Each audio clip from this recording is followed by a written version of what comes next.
নমস্কার বন্ধুরা, মিটমিরা চ্যানেলে আপনাদের সকলকে জানাই স্বাগতম। আশা করি আপনারা সকলে ভালো আছেন। তো আসুন, আজকে আপনাদের জন্য নিয়ে এসেছি নতুন একটি রেসিপি।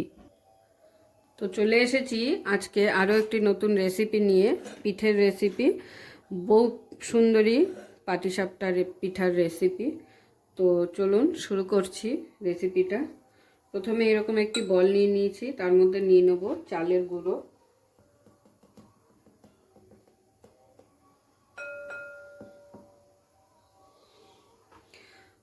তো 1 কাপ চালের গুঁড়ো নিলাম, আরও 1 কাপ নিব। টোটাল আমি 3 কাপ চালের গুঁড়ো এখানে নিয়ে নিলাম।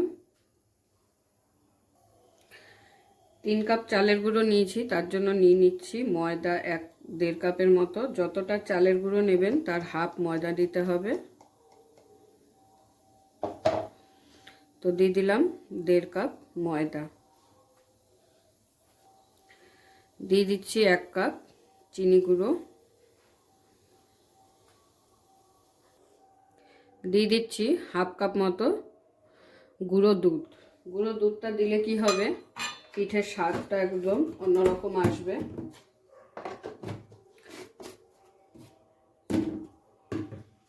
তো এবারে সবগুলোকে একসাথে ভালো করে মিশিয়ে নেব। তার আগে দিয়ে দিচ্ছি পরিমাণ মতো নুন।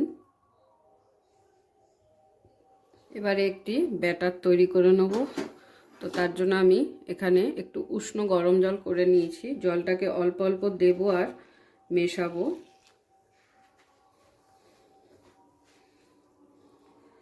তো ব্যাটারটা কিন্তু এত ঘন থাকলে হবে না, আর একটু আমাদের পাতলা করে নিতে হবে। তো আমি আর একটু জল দিয়ে দিচ্ছি। আবার খুব বেশি পাতলা করলেও হবে না, একবারে পুরো জল ঢেলে দিলে কিন্তু হবে না। অল্প অল্প করে এরকম জল দিয়ে ভালো করে মিশিয়ে নিতে হবে। তো দেখুন, ঘনত্বটা ঠিক এরকম রাখতে হবে, বেশি পাতলাও না, বেশি একদম ঘনও না। তো এখন এটাকে আমি 20 মিনিটের জন্য ঢাকা দিয়ে রেখে দেবো। তো এবারে আমি নারকেলের পুর তৈরি করব। আমি আজকের পিঠেটা নারকেলের পুর দিয়ে করব, কোনো ক্ষীর দিয়ে বানাবো না। তো তার জন্য এখানে একটি কড়াই বসিয়ে দিয়ে দিয়েছি, আর এখানে আমি এটা পাটালি গুড় নিয়ে নিয়েছি। পাটালি গুড় দিয়ে নারকেলের পুরটা রেডি করে নেব। নারকেলটা আমি আগে থাকতে কুড়িয়ে নিয়েছিলাম।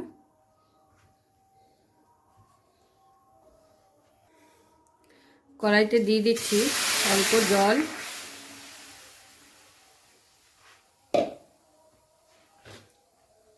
এরপরে দিয়ে দিচ্ছি নারকেলগুলো, দিয়ে দিচ্ছি গুড়,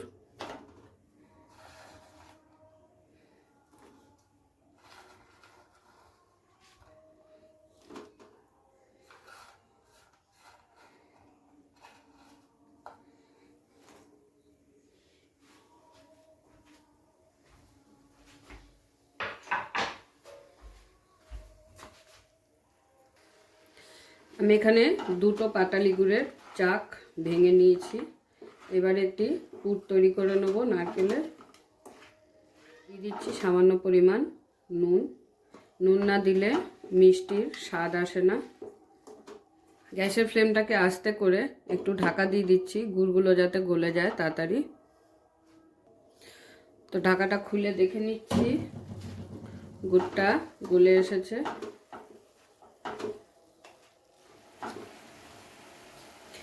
যাতে সুন্দর একটা ফ্লেভার আসে তার জন্য দিয়ে দিচ্ছি একটা তেজপাতা, একটু এলাচ আর দারচিনি।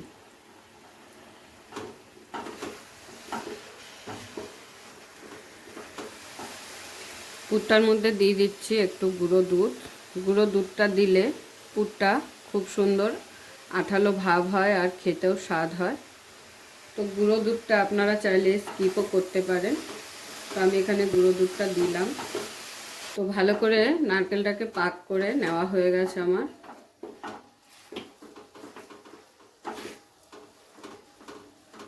এবারে আমি নারকেলের পুরটাকে একটি প্লেটে নামিয়ে নেব।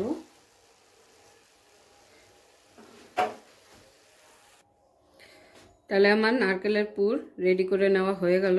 আমি একটি প্লেটে নামিয়ে নিয়েছি। এরপরে চলে যাব চালের গুঁড়োটায়।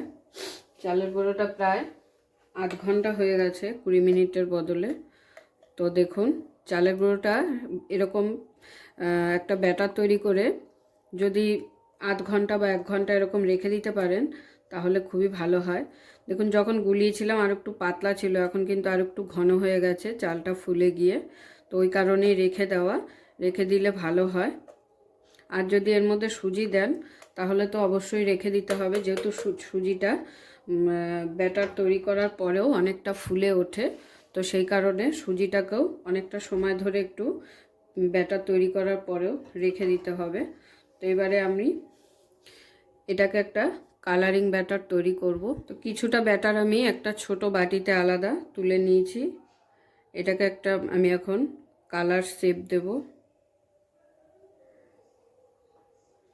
তো সেই জন্য এখানে দিয়ে দিচ্ছি কিছুটা পরিমাণ অরেঞ্জ কালার ফ্রুট কালার যেটাকে বলা হয়। তো দেখুন কত সুন্দর একটা কালার এসেছে। আর ব্যাটারটার মধ্যে আমি সামান্য আবার গরম জল দিয়ে একটু হালকা করে পাতলা করে নিলাম, কারণ অতিরিক্ত ঘন হয়ে গেছিলো।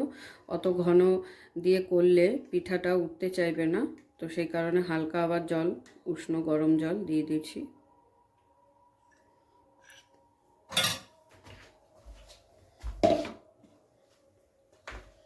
এবারে এটাকে এরকম একটি জলের বোতলের মধ্যে করে ঢেলে নিতে হবে।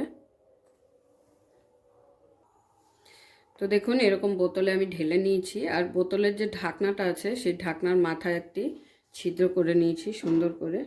এবারে এই ব্যাটারটাকেও একবার একটু হালকা করে পাতলা করে নেব, কারণ খুব বেশি ঘন হয়ে গেছে।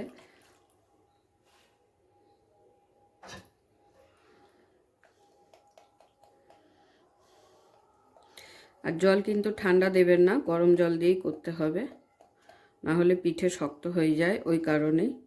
আর এই গরম জল দিয়ে যদি এরকম ব্যাটার তৈরি করেন তাহলে সারা দিনেও কিন্তু আপনার পিঠে একটুও শক্ত হবে না, পাতলা নরমই থাকবে, খুব নরম আর তুলতুলে হবে।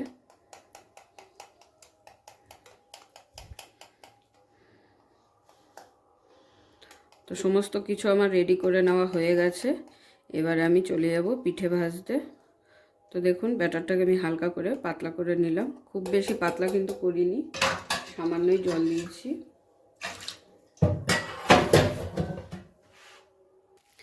পিঠেটা ভাজার জন্য বসিয়ে দিয়েছি একটি প্যান। এবার প্যানের মধ্যে একটা টিস্যু দিয়ে কিছুটা তেল ব্রাশ করে নেব।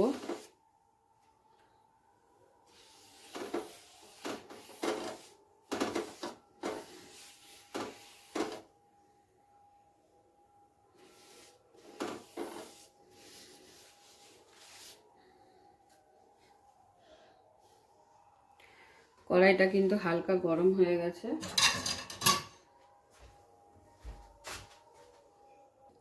তো প্যানটা গরম হয়ে গেছে, প্রথমে দিয়ে দেবো কালারটা।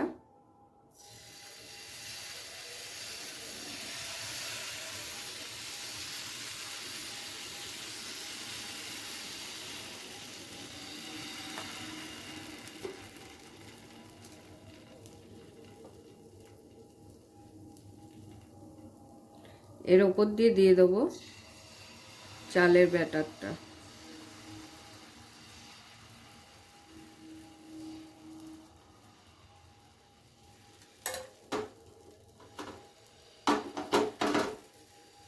তারপর একটু প্যানটাকে এরকম ঘুরিয়ে চারিদিক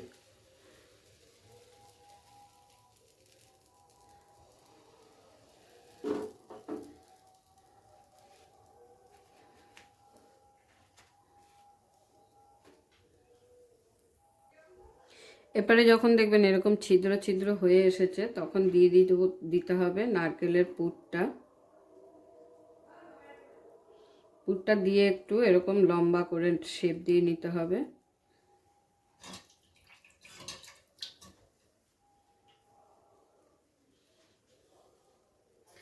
এরপর আস্তে করে এরকম তুলে নেব। আমি যে কালারটা দিয়েছি ওটা কিন্তু প্রথমে বুঝতে পারবেন না, যখন পিঠেটা এরকম উল্টানো হবে তখন আস্তে আস্তে বুঝতে পারবেন ডিজাইনটা। তো দেখুন ডিজাইনটা কিন্তু এবার বোঝা যাচ্ছে।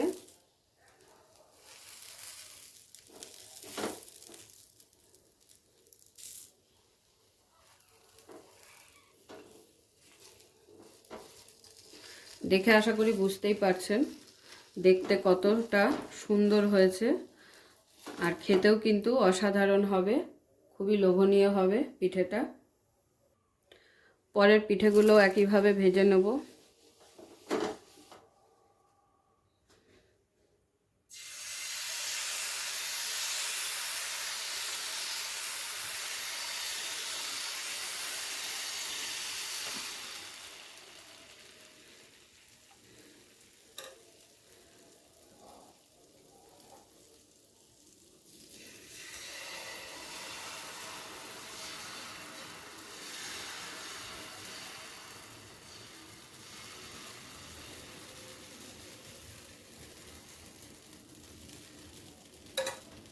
প্যানটাকে একটু এরকম ঘুরিয়ে ডিজাইনটাকে ঢেকে দিতে হবে, যাতে ডিজাইনটা পিঠের চারিদিকে যায়।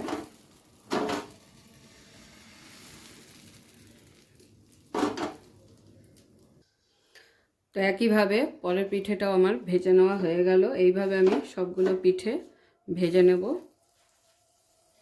তো দেখুন পিঠেগুলো দেখতে কতটা লোভনীয় আর কতটা সুন্দর হয়েছে, আর খেতেও কিন্তু খুবই অসাধারণ হয় এই পিঠেটা। তো এবারে আমি একটা পিঠে আপনাদের ভেঙে দেখাবো।